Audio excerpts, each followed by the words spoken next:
Before we start this show, I am going to give you a quick 4-minute practice that is going to set the stage and really help you be able to go deeper. All right, here is that practice.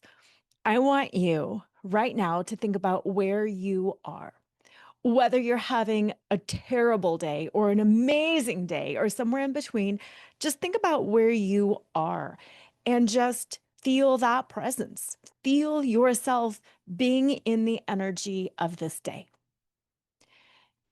And now I want you to think about that next level version of who you want to be. And that next level version can be somebody who is not crying all the time.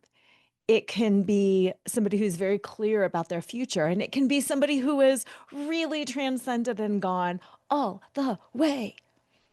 Whatever it is, I just want you to think about yourself, feel you in the energy now, and then move yourself gently, energetically to that next level. That is one step up, one step more. What would it feel like? And I want you to just pretend. Imagine that you are sitting there with that level of peace, clarity, happiness, whatever it is, just that first level. Now, from that first level, what does that person want? What does that next level version of you want? Not what do you want right now, but what does that next level version of you want? And I want you to put yourself there. First level version might want some peace and clarity. First level version might want herself back. But that first level version, she might want something entirely different. Now that she has her clarity back, now that she feels like herself again, now she's going to want something more. What is that something more that she wants? Maybe that something more is a relationship. Maybe that something more is financial success. Maybe that something more is a place of her own, support. And I want you to put yourself into that next level. What would it feel like not to be one step up, but two steps up? And feeling that, and I know it feels like quite the stretch. I want you to do it a third time because a third time is a charm. What is that next level version of you? What does she want? What does that version who is successful and financially stable and who has all the human support and happy relationships and peace of mind and all of that, what does she want? What does she want? And if you're sitting here thinking, too much too soon, that's okay. This is just the practice that I wanted to start this show with. The practice of jumping yourself ahead. Not one, not two, but three versions. Why? Because it paves the way. It smooths the transition. And it helps you to see that what you want is not such a stretch because there is stuff way beyond that. So, with that, let's get into the show. What does 2026 have in store for you? And most importantly, what do you want 2026 to have in store for you? If you have ever said anything like, I just want to heal, I just want to feel like myself again, I just want to get back to normal, then this show is for you. Because what do those phrases really even mean? Now, tune in to your body. I don't want you to feel attacked when you hear that. Like, oh my gosh, I've done something wrong. I don't know. I don't know what healing means. I don't know what it means to feel good again. I don't know. You're not alone. so many of us don't know exactly what we want because we haven't been taught or conditioned or trained in that fine art of deciding what we want, staking a claim to what we want, and then walking towards that thing that we want. And that's what we're going to work on today. We're going to get very clear on what are you birthing in 2026? What are you birthing in 2026? And we're going to get very clear on that. In service of that, I have been feeling so called to connect with you all. So what I'm offering is on Saturday, January 10th from 9 to 11 Mountain, which is 11 to 1 Eastern, 8 to 10 Pacific. I'll give you all the information. I'm hosting a 2-hour vision board workshop specifically designed to help you figure out what it is you want, what it is you are birthing. And because I've been feeling called to do this so strongly, I'm doing it for only $26 in honor of 2026, of course. And yes, there will be a replay. So if you can't show up that exact day, no worries. Once you sign up, once you pay, you will get the replay. And then you can use this replay year after year after year after year to help you really stay focused and conscious about what it is you want. So to sign up, go to flourishafterinfidelity.com. Flourishafterinfidelity.com.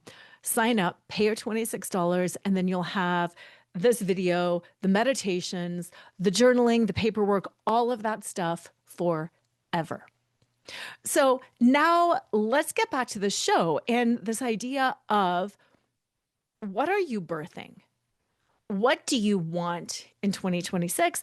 And really, what's the difference between not controlling, because I did a show a couple of weeks ago on the difference between controlling and directing, not controlling, but also being specific enough with your desires, with your wants to get what you want. So let's start. The universe responds to specificity. Our brain responds to specificity. Everything responds to specificity. And here's what I mean by that. I'm sure you have had an opportunity where you jump online to place an order and you have something in mind and you're not exactly sure what it is. You're just like, you know what? I need a new blue top to go with that new pair of cream pants that I've got. So I know I need a new blue top. And then you're like, well, is it baby blue? Is it navy blue? Is it sky blue? Is it steel blue? Okay, I've got to figure this out. What shade of blue do I want? Is it a blue green? Is it a blue teal? What shade of blue do I want? Well, then you have fabric choice. Do you want a wool or a flannel? Do you want a silk? Do you want a cotton? Do you want a polyester? Okay. Do you want a stretchy spandexy fabric? Do you want a turtleneck? Do you want long sleeves? Do you want short sleeves? Do you want it fitted at the waist? Do you want like all of these different things you have to decide? And sometimes you have something very specific in mind. Sometimes you're like, I can totally see it. It's like this steel blue shirt and it's got these pretty buttons up the side and I can just totally see something like that. And when you have that visual in mind, that image, then it's easy to start Googling, a blouse, a steel blue dress blouse with silver accents. And then you can start sorting through the pictures and be like, yes, no, no, no, no, no, no, yes, yes, yes. Ooh, this is getting close. And then sometimes you see something that's even better than what you wanted. And it's so exciting. And it's like, oh my gosh, this is wonderful. I'm going to take this. This is totally what I want. And then there's other times where it's like, none of these are quite it. I can see it in my mind, but why can't I find it? I can totally visualize this. I can totally see it. I'm sure it exists somewhere. I just can't find it. And that's when you start getting more and more specific with your search parameters. Spandexy shirt, sky blue or, you know what I mean? And then you start changing those search parameters until you figure it out. And the reason I bring up that as an example is I have a question for you. How are you doing that in your life? When you talk about, I want to heal from infidelity, or I want a happy relationship, how specific are you? And what are the things that you are willing to be pleasantly surprised about? And what are your hard no boundaries? Like for me, healing, I did not want obsessive thoughts. I want my mind back. I am very clear that I want my mind back. I want my peace of mind. So, what does healing look like for me? It means peace of mind. Something else that I wanted with healing is self confidence. I want my self confidence, not only back to where I was, but I want a new higher level of self confidence. I want to fully know and understand that the cheating was not about me. And I want to know it and understand it at such a deep, visceral level that my self confidence skyrockets because I'm so clear in who I am and what I'm worth and what value I bring to relationships and to others that nothing can rock my world ever again. So, those were two things that I was very clear on with healing. And then early on, I said to my husband, one of the things I really want is for you to fight for us. I want for you to fight for the marriage. Like, you broke this, and I want you to take the lead in healing. I don't exactly know what that means, but I want you to take the lead, and I want you to fight for me, and I want you to fight for us, and you're the man in charge, and go. And I gave some of those boundaries, like, I want you to be in charge of healing and I want you to fight for us. But I didn't say specific. Like, I didn't say you will do one therapy appointment a week for us and one therapy appointment a week for you. And you will initiate conversation X number of days a week. And you will. I didn't have a real clear picture of what all that meant because I never had it before. And so often, until we have had something before, it's hard to figure out what we want because we've never had it. And we don't know what we don't know. And we don't know what is available to us. So that was one of those parameters where, okay, I'm wanting you to fight for us. I don't exactly know what that means. I think it might mean setting appointments and you being in charge of the healing. But then I was open. Oh, he's starting to bring me coffee every day in bed. That was something that he decided to do. That hadn't crossed my mind. It was glorious and wonderful and amazing because I love to do my journaling and my reading in bed when I first wake up. That was amazing. That's a way to fight for us. That's a way to prioritize me in the marriage. And oh my goodness, it's delicious and I love it. So I was open to receiving that. And then I was open to connecting the dots that, aha, this is one of his ways of fighting for me. This is one of his ways of fighting for us. So I got it and I understood it and I received that blessing of that gift. So certain things you can be really, really clear on, certain things you can order from the universe, from your marriage, from spirit, from source, from God, from whatever. And then certain things that's like, I know I want this and I'm not exactly sure what it looks like, but I'm willing. I'm willing to receive, so surprise me. Surprise me. Give me your best shot. It's the surprise party energy. I know it's my birthday coming up, and I know there's going to be a surprise party because I've asked you to plan me one, but I don't know the decor, the theme, the people to invite. All I know is I've asked for a surprise party. So please give me that surprise party. So that is that first thing that I want to talk about, the level of specificity in 2026. We are at the end of the calendar year right now. And New Year's is just the whole big new year, new you. That's such powerful, strong energy, isn't it?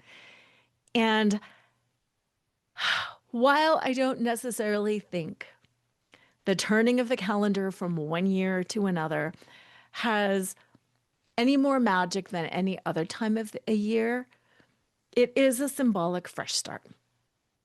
And last week I talked about solstice and that dark night of the soul, closing out the old, and now we're moving into the light. This is all part of that. What is that light that you are moving into? And I want to caution you against saying, well, I'm moving into the light. What does that mean for you? Because it means something different for you and for me and for everybody else. So I'm challenging you to be very specific about your expectations, about your desires, about your resolutions this year. And I want all of us to go from the goal-driven, I will never eat sugar again, and I'm going to lose 10 pounds, and I'm going to go to bed every night by whatever, like this win-lose, success, failure mindset, into like a deeply resolved place, into the specific, I deserve this. I deserve wild success and deep, rich love. And I deserve fulfilling relationships, and I deserve satisfaction in my life. And I want, and to start getting very embodied and clear about the things that you want. In 2026, I want to heal. And what I mean by that is I have my mind back. I am not hijacked by triggers. When triggers come, I have enough skills and enough tools in my toolbox to know how to manage them. I have a team of people around me that I can lean on. And I've perfected my self. I know how to ask for what I want now. I know how to advocate for what I want. I know how to set and hold a boundary. By the end of this year, I want to have done my work, which means learning how to. I want to heal, which means it's asking that next level question. I want to be financially abundant. What does that mean? I want to be financially abundant, which means I will be clearing $300,000 a year.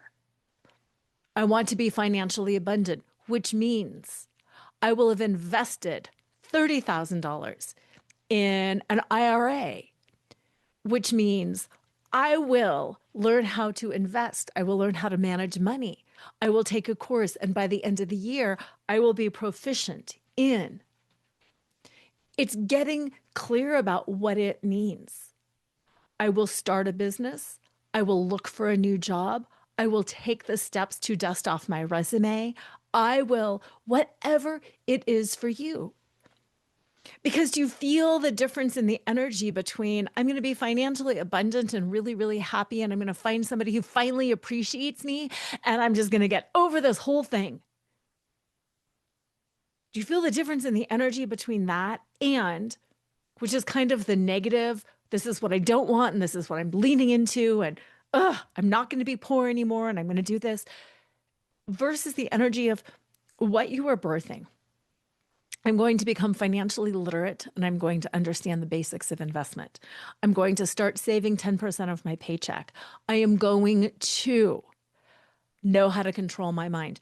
I am going to have a relationship where, even though we are having difficult conversations, we repair quickly. We know how to ask for a break. We know how to speak respectfully. What are you birthing? I don't feel like I need to go into any more examples because I know you get it. I know you get it. And I want to say it's scary. I am so not going to lie. It is scary to think about what you want to birth. And I use the word birth very intentionally for two reasons. First of all, the Christmas season, whether you celebrate Christmas or not, is irrelevant. Whether or not you believe Christ was born on December 25th or not is irrelevant. Whether or not you believe he was the Son of God or not is totally irrelevant. I want you to go into the myth, the story, the legend of Christmas. It is the birth of Christ. So you're moving into the birth, the birthing of a savior, the birthing of a baby. And if you've had your own birth experience, I want you to think about that too.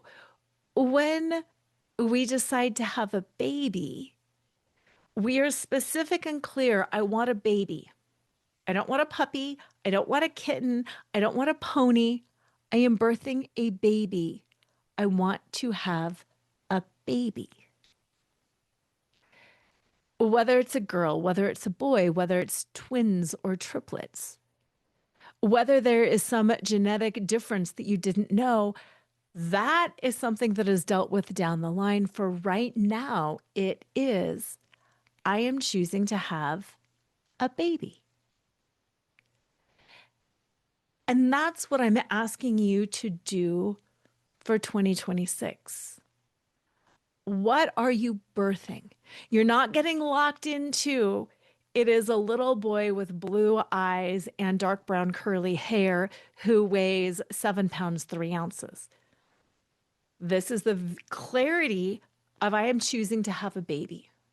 What that baby will look like, sound like, the kind of personality that they have, that's not something that I'm controlling or even dealing with now. I can have hopes. I can say, I really hope I have a little girl. Wow, it's a boy. That's okay. I can adjust. Wow, I have a friend who had triplets. That was a big shock. In no way, shape, or form had she ever anticipated that.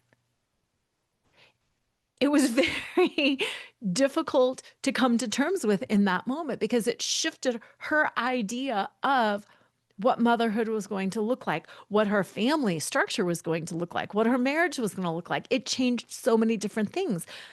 But that intent was clear. I am going to have a baby. So as not to overwhelm you. What are you birthing in 2026? What we're going to do at the Vision Board Workshop is break it down into 4 main areas. It can be self, relationship, career, finances. It can be more specific, like health and wellness, relationship with this person. It can be any 4 categories, but in general, it's going to be self, finances, career, but you get a pick. Because having truly more than 4 main things to focus on in a year can be counterproductive. And again, these are main topics. So on the self side, if I am choosing to focus on health and wellness, I'm not really focusing on mental well-being this year. I'm really going to focus on physical well-being. Okay, that encompasses diet, exercise, supplements, water, sleep, cardio, weight, stretching, like that encompasses a lot. But the main focus is physical well-being. That might look like a number on the scale. That might look like a body fat percentage. That might look like the ability to lift a certain number of pounds of weight. That might look like being able to run a certain distance or sustain for a certain length of time. Yes, there's markers around that that are indicative of the physical fitness. And that's what I'm going to want you to get clear about. This year's focus is on physical body. It is on this percentage of weight. It is on my ability to work out at a sustained level for X number of moments, things like that. We're going to get very specific so you can know if you're going in the right direction or not. Your focus might be mental well-being, and it might be by the end of this year, my mental well-being, I want to have my own thoughts. I want to completely manage obsessive thoughts. I want to be in control of my mind again. I want to sleep again. I want to know how to break out of that loop, and I don't want that loop showing up hardly ever. Maybe once a month I would be okay with, but I would know that I would have the tools to shut it down. That's how specific we are going to get at this vision board workshop. And I also want to be kind and loving because I understand it's so frustrating and hard sometimes when we don't know. And it can feel, well, it can feel embarrassing, but it can also feel threatening. Like, have you ever been in a situation where people are asking you, well, do you know what you want? Well, what about, and you're like, oh my God, I don't know. I don't know. I am focusing on survival right now. I don't know. I am focusing on putting one foot in front of the frickin' other right now. I can't tell you about home decor right now. I am focusing on not crying. I am focusing on pulling my marriage together. I am focusing on figuring out the whole rest of my life because it looks like, wow, I'm going to be single. Like, I understand that there are pressing concerns and that a vision board can be such a high idealized concept. But my intention for our event is to bridge that gap. If you are in that place of, all I want to do is get through the next day, that is what you're aspiring to now. What do you need at the end of quarter one? What do you need? Where do you hope to be halfway through the year? Where do you hope to be 3/4 through the year? You can still have the hope and that clarity. I know early on, I laid on the floor and I sobbed. I couldn't quit crying. I had never had that experience before where I couldn't literally not cry. I would wake up at night and I would be overcome and overwhelmed with tears, with grief, with disbelief. And I wish I would have had somebody wise enough to say to me, yes, you are here now. Feel it all. Breathe it all. Grieve it, mourn it, be in it. And also, where do you think you might want to be next year? Because even in that state, that opens up a loop in your mind. That would have opened up a loop in my mind. And I could have been like, oh, you're right. I don't want to be here next year. I don't want to be on the floor. I don't want to be devastated.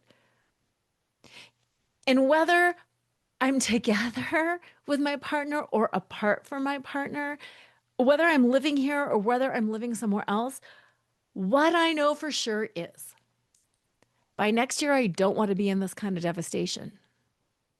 By next year, I want to feel happy again. I want to have friends. I want to feel more empowered and in control of my finances. I don't want to feel vulnerable again. I wish I would have had somebody say to me, but what happens in a year? And that's what I want to do for you. I want to open that loop in your brain and ask you, what's possible for you?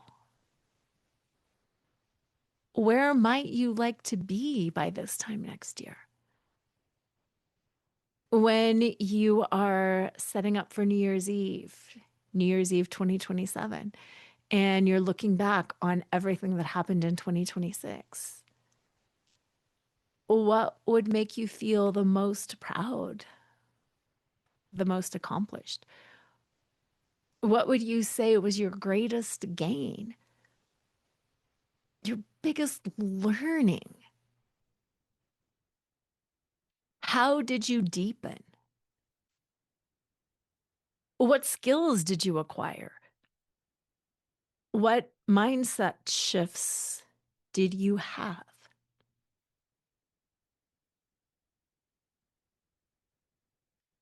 Think about all of that proactively right now, going into 2026. You've got some time because the vision board workshop isn't until January 10th. You've got some time to ponder. And that's why I'm releasing this show now, because I want you to take that time to ponder. I want you to really claim something for yourself. You're not just along for the ride. You are not supporting cast. You are not supporting cast. This is your life, and you are the main character in your life. And I want to break that down a little bit too. If you were the main character in your life and your role and your identity is that of a support person, you can be support person energy. You can be sidekick energy. You can be that holder upper energy. But you are still the main character in your life because you are choosing that role, which is absolutely different than playing the martyr. Oh my God, I do everything for everybody. That's a shift I went through myself personally. Not every time, but many times when I would be supporting my family or supporting my kids or supporting my husband, I would do it from a more disempowered state. That's all right. I didn't need to work out. That's okay. I didn't need to choose the restaurant. That's okay. I didn't need this. I'll do it for you because I love you, because I care for you. And even when I was happy to serve, I still did it from that icky, disempowered martyrdom energy. Versus now, when I serve you with my full heart and soul. My son, right now, he is an adult, but he's sick and he's nauseous and he's got a cold and flu and all of this stuff. And he asked if I would go grocery shopping and bring him some things to eat because he's been sick. In the past, before I healed, before I got specific, before I realized the Lora that needed to be birthed and that was calling on to be birthed, it would have been like, all right, I'll get that done. I'll put off this client and I'll do that and I'll do that because I am here for you and I'm your mom. Versus today, my last session ends at 1, and I am really happy to go to the store for you. And not only did I buy his list, but I put in some of my things and I talked to some of the other people at Natural Grocers about what might be a good option for him. And I did it from this place of loving whole service and I delivered it to his house. And I am in integrity with it and I feel good with it because I didn't erode my own boundaries. I didn't change my own schedule. I did it from a place of that empowered service. And same thing with the way I support my husband and my marriage now. It's a place from, I want to support you and I want to be here to support you. This is a good one. Do you want to know the story that's coming up? Oh, I'll have to do a show on it at the end. Okay. My husband's 15-year affair partner was somebody that he went to high school with. And I want to be clear when I say 15-year affair partner, it's not like they had this ongoing relationship for 15 years. He would go back to his hometown and he would run into her. And that's when they started the affair. And they slept together. And then a year went by and he came back. And again, they slept together. And then again, a year went by and he didn't tell her he was coming into town, but he went into town anyway. And they only were together, I can't remember if it was 7 or 8 times, but it was only a handful of times. And there's so much to say about that. But they texted, they talked, they emailed, but they were only physically intimate 7 or 8 times over the course of those 15 years. So to say it was a 15-year affair can sound different. It was, I sleep with this person periodically when I actually do tell her I'm in town, but half the time I don't even tell her I'm in town. And I just kind of play this little game. So sad, pathetic situation, sad, pathetic behavior on behalf of my husband, and sad, pathetic behavior on the part of this woman who put her own life on hold for somebody that gave her that little of attention. So that tells you what she's thinking about herself and her worth, right? Anyway, I digress. Somebody in his hometown passed away that was very important to him, and it's been a very difficult death to manage. The funeral is coming up, and I want to go to support my husband. I want to go to support Sean. This is a tough situation. He needs support. This person was important to him. I want to support him. Guess who is going to be at that funeral? You got it. 15-year affair partner. Does that feel good? No, it feels kind of icky. It doesn't feel as bad as it would have felt early on. It doesn't feel threatening. It's hard to put words around. It doesn't feel threatening. I'm not afraid Sean's going to cheat again. I don't think he's going to see her and fall madly in love. I don't think she's probably going to say anything to him. I'm hoping that there are so many people that if anybody sees anybody, we can just kind of move on our own way. And yet there's that ickiness, right? There's that icky feeling. And yet I still know I want to support Sean. I don't want to tell him, you have to miss this funeral. Because during affair recovery, that was one of the parameters that we set, that we talked about. Since this was a person from high school, class reunions are now off the table. Sorry, but you play stupid games, you win stupid prizes, and no more class reunions. We're done. Deal. We didn't really talk about funerals.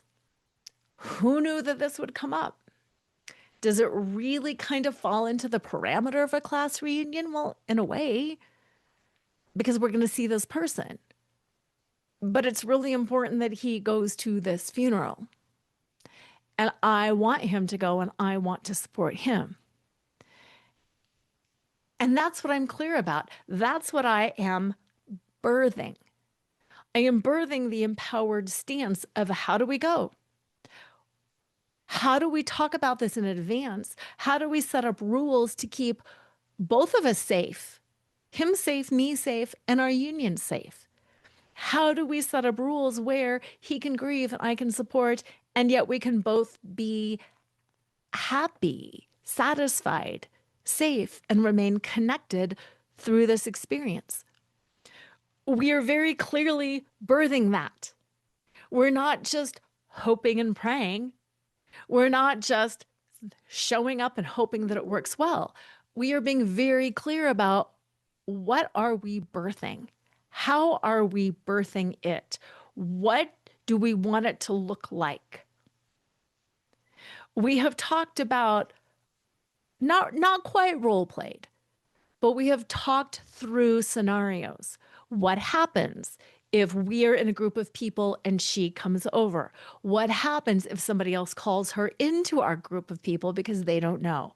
What happens if she does approach? What happens if he sees her? What happens? Like, we have walked through it. This is what I want from you. This is what I don't want from you. This is what I will give you. I'm not going to go psycho and go seek her out. If she approaches me, this is what I'm going. I am consciously crafting and creating the situation. So I've already practiced it. I've had the trial run in my mind. We've had the dress rehearsal together, and we know how we want to feel. We booked a really, really pretty bed and breakfast. We're only going to be gone one night. We booked a really, really pretty bed and breakfast. We're going to go in a little bit early the day before, and we're going to connect with each other. And we're going to have a really romantic getaway because we want to feel loving and connected. The next day, we do the funeral, and then we fly out that evening. So we're planning it. I know the experience that I'm birthing, and I'm setting myself up for success. He knows the experience we are birthing, and he is setting himself up for success. So that's the micro. What do you want in 2026? In those 4 areas, in your 4 areas, what are the things that you want, and how are you setting yourself up for success? What do you want, and how are you setting yourself up for success? Sit with that question. Journal. Talk to your friends, your partner, your coworkers. Talk to people about it. Get curious. It's more than setting a resolution. My New Year's resolution is it's that deeply resolved. This is really, really what I desire.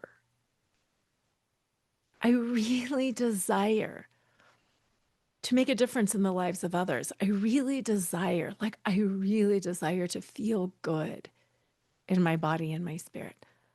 I want to play and relax.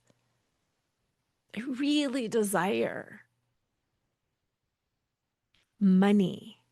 And what I mean by money is this dollar amount to pay my bills, this dollar amount to save, this dollar amount to have fun with.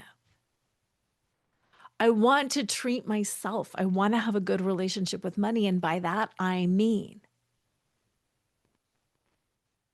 it's setting yourself up for success. And you know, it's not your fault. It's not my fault. It's none of our fault. Nobody teaches us how to set ourselves up for success. They really don't. We get education. We read self-help books. We listen to podcasts. We see a therapist or a coach. And we get nuggets of information.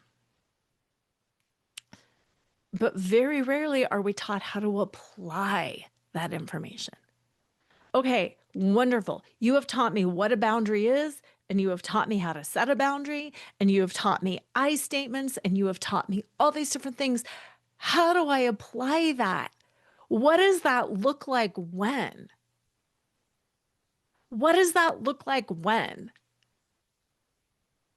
My partner's been drinking. I've been drinking. Emotions are high. We're in each other's faces. We're at each other's throats. It's the holiday. My mother-in-law is here. Like, nobody tells you how to apply it in those moments where things go off the rails. So many couples' communication skills go out the window when people get stressed. How do you apply things when things are going wrong? Everybody can apply things when things are going right. Everybody can be positive and have a happy mindset when they've slept enough and they're not having a blood sugar drop. In the good times, it's all good. What matters is how do you apply it in the bad times? And that's what this vision workshop is about. How do if I say I'm going to make $300,000 this year, I'm going to make it. It's one thing to say, okay, how would I do that? This is part of it. You have to structure it. How would I do it? What kind of a job would pay me $300,000 a year? Am I including benefits? Am I including total comp? Or is that just like what my paycheck is. Okay, what would it take to get that? Do I need more than one job? First of all, do I need a different skill? How many clients do I need? You have to break that down to see how it's possible because otherwise it's pie in the sky. If you were saying, I really, really want that, and your profession does not pay that, you're an accountant, you're a whatever, and your profession doesn't make that, then that's not a very realistic goal or expectation. What are you going to do to get to that dollar amount? And is that realistic for what it is that you want to accomplish? Is it realistic to work part-time in a bookstore and make $300,000 a year? No, it's not. Is it realistic to start a business and make $300,000 a year? I don't know. It really depends on the business. You tell me. But what I want is for you to be able to show me, not absolute control over, I will close this much business and I will sell this many items. And I'm like, think about real estate. You can make a killing in real estate and you can struggle in real estate. It depends. It all depends. But is it possible? You bet it's possible. But you have to break it down. Okay, in order to make that in real estate, I'm going to have to sell this many houses. My rate of selling a house means I'm going to have to list this many houses, which means I'm going to have to prospect and get how many people to sign up with me. Like you have to back it up. Okay, I need 30 new contacts a month. In order to get 30 new contacts, that means I might get 10 new listings. But how do I get 30 new contacts a month? Okay, that's a lot of networking. That's a lot of whatever it is. I want you to have the rough plan, not all the specifics, but the rough plan of, yeah, I see how this is going to work. I'm going to sell this many properties. I'm going to make this much money. Because you have to believe what you're birthing. You have to believe that it's possible. And the way we believe it is by having some context. Otherwise, it's just wishful thinking. So have that context in mind. Yes, I go to 3 networking events a day. It is totally realistic. I understand how to do that. I know it's a stretch goal, but I can absolutely do it. And other people in my industry have done it too. And this is what it takes. So that's what I'm birthing. I know the steps that I need to take. I know how to set myself up for success by doing that. It gets harder sometimes when it's more elusive concepts like, I just want to be happy. I just want to feel like myself again. I just want to heal. I just don't want to feel this way anymore. I just want peace. I just want to be happy. Let's break that down. What does that mean? How do you get there? What can you do to set yourself up? If you just want to have peace and feel happy and feel like yourself again, do you think you're going to get there if you don't have a support circle around you? Are you really relying on your mom and your sister and your 2 best friends to pull you up? What if something happens to them? What's the professional support you can get? What if somebody else has their own drama along the way? What are the things that you can do to keep yourself supported, regardless of what goes on in their life? Sometimes it feels like I'm being mean and picking on people a little bit, doesn't it? And I don't mean that at all. Like I've been like, you gotta get clear. Not doing that to be mean. How are you going to support yourself? Not doing that to be mean. What do you do to set yourself up for success? Not doing it to be mean. How are you rehearsing it? How are you keeping yourself accountable? Like, not to be mean, but to really be honest. I often go to physicalized examples just because it's easy to see. But if you really are going to lose 10 pounds, gain 5 pounds of muscle, and run a marathon, you need support. You might need a dietitian. You might need a personal trainer. You might need a running coach. You might need a team. You might need some friends. You might need a running partner. You're going to need some good shoes. You're going to need a water bottle. You might need some electrolyte powder. Like there's all of those things that you need. And when that structure is in place, in a way, you can't help but succeed because the structure is in place. And that's why my vision board workshops are a little bit different. It's all about creating the structure. By the end of our time together on January 10th, you will have the structure for success. And if you have the structure for success, you kind of can't help but succeed. Think about a college curriculum. They tell you you need so many general ed classes. These are required for your major. These are the optional classes. This is what you do. The plan is laid out. Plan your work and then work your plan.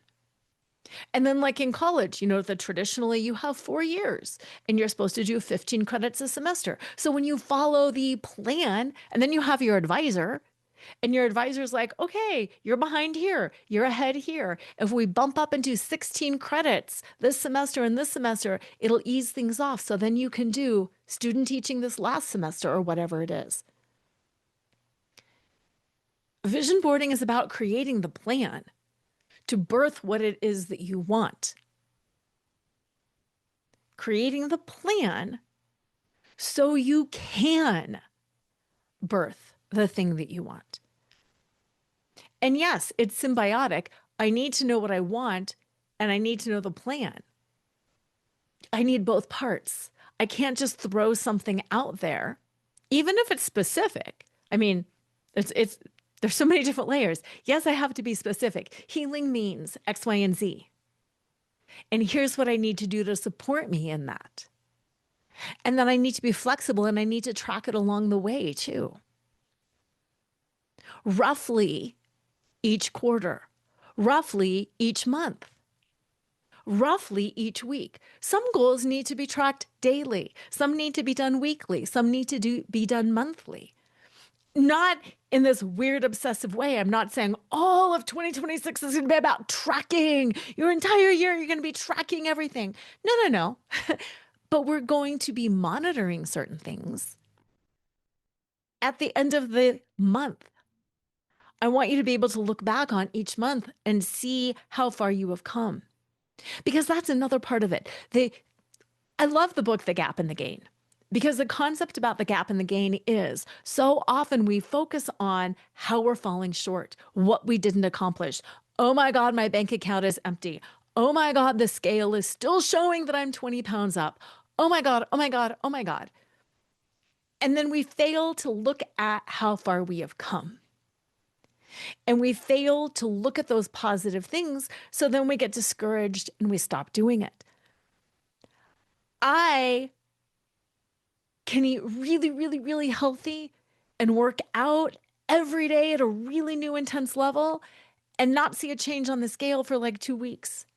And then sometimes I give up and I eat terrible and I jump on the scale and I'm like, really? I just lost 3 pounds overnight miraculously by eating chips and chocolate and wine? That doesn't make sense. It's focusing on the behaviors, on that structure. I have eaten healthy. I have worked out. I'm following my plan and I'm doing it. And that's trusting that then those results will come. I'm having healthier conversations with my partner. I'm having this, that, and the other thing. But it's that accountability piece and focusing on all the good things that you're doing. I've met with my counselor. I've worked with my coach. Because then comes the discernment. I'm not loving this counselor. I'm not loving this therapist. All it feels like I'm doing is bitching and complaining. That's not the support that I need. The support that I need is more trauma aware. Aha, I'm going to find a new therapist that focuses on EMDR. Okay, I have cleared out my childhood. That went faster than I thought. I need to shift into some coaching now. I need that forward momentum. I need that positive accountability. I need to learn new tools and skills. I need a new coach now. It's that discernment along the way and the tracking along the way so you can figure out what you need. You can say, I really want to be in a happy marriage by the end of 2026, and I want my partner and I to figure this out, and halfway through they bail or suddenly become a gambling addict or a porn addict out of the blue that you didn't see coming, and you're like, whoop, not doing that, not doing that. And you can change. But then that end goal, instead of a happy marriage, is how am I going to be happy at the end of the day? When I work with people, my favorite way to work with people is in a 6-month package. And that's why. Because we can flex and flow along the way. Life ebbs and flows. We pivot, we roll, we change. Just like if we're having a baby and we say, I intend a baby, and we find out we're having triplets, we go, ah, and we have to pivot and roll and change. Just like if we find out our baby has any number of different things, we pivot, we roll, we change. That's that container. Plan your work, work your plan. I will say more, but for now, go to flourishafterinfidelity.com, sign up. It's only $26 in honor of 2026. We get 2 hours together. We get to go deep. We get to plan the structure. We get to plan the outcome. We get to do it all. And you'll have the video that you can use year after year after year. Flourishafterinfidelity.com. And in the meantime, between now and the vision board workshop, keep thinking about some of this stuff. Keep pondering it. Keep chewing on it. Who are you? What do you want? What kind of structure and support do you need? Have an amazing week. And as usual, always remember to flaunt exactly who you are, because who you are is always more than enough.